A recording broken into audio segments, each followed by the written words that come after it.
अल्लाह जी मिलाद committee की team पिंडी कब्रिस्तान में मौजूद है। यहाँ पे बॉक्स लगवा रहे हैं और यहाँ के रिहायशी फराज साहब, इनसे भी बात करते हैं। पहले जब यहाँ पे अपने प्यारों के साले स्वाब के लिए आते थे तो सूरत यासीन अपने घर से लेके आते थे, घर में लेके जाते थे। तो यहाँ पे मिलाद कमेटी ने बॉक्स लगवाए 4-5 साल पहले भी लगवाए थे और आज माशाल्लाह अल्हम्दुलिल्लाह मिलाद कमेटी शाहदरा में नहीं बल्कि शाहदरा के तमाम कब्रिस्तानों में बॉक्स लगवा रही है।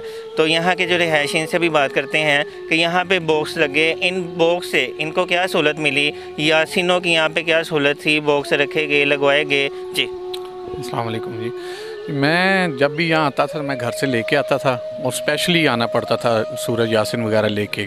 लेकिन अब जब भी गुज़र होता थोड़ा सा टाइम होता है तो यहाँ पे ब्रेक लगाकर यहाँ से डब्बे से सूरज यासीन या पंच सूरज कोई भी लेकर अपने जो बड़े हैं उनके साले स्वाब के लिए यहाँ पे हम इजीली कर लेते हैं। तो आपको कितनी खुशी हुई कि पहले यहाँ पे एक बॉक्स था, अब माशाल्लाह 5 बॉक्स इस कब्रिस्तान में लगवाए जा रहे हैं? बहुत ज़्यादा खुशी हुई है। पहले मैंने देखा जब एंट्री हुई है मेरी तो वहाँ पे 2 और आप लोगों के बॉक्स अभी वो इंस्टॉल नहीं हुए, रखे हुए हैं, करने थे, और आगे आके देखा आप लोग ये भी कर रहे हैं तो बहुत अच्छा लगा। कोई भी आएगा तो उसके लिए इजी हो जाएगा। जहाँ से भी आगे से जाके उन्होंने इसमें लेनी है सूरज यासीन वगैरह या वहीं से शुरू से लेनी है तो किसी जगह से भी इजीली एक्सेस है उनकी, वो लेकर अपना पढ़ाई कर सकते हैं। भाई अपने बड़ों के साले स्वाब के लिए ये कर रहे हैं और मैं जब भी ये पढ़ाई कर लेता हूँ मैं अपनी दुआ में ये भी लाजमी कहता हूँ कि जिन्होंने ये एहतमाम किया है, ये यहाँ सारा कुछ सूरज यासीन वगैरह रखी है या बॉक्सेस लगाए हैं, अल्लाह उनके बड़ों के लिए भी इसका अजर जो है ना उनको मिले।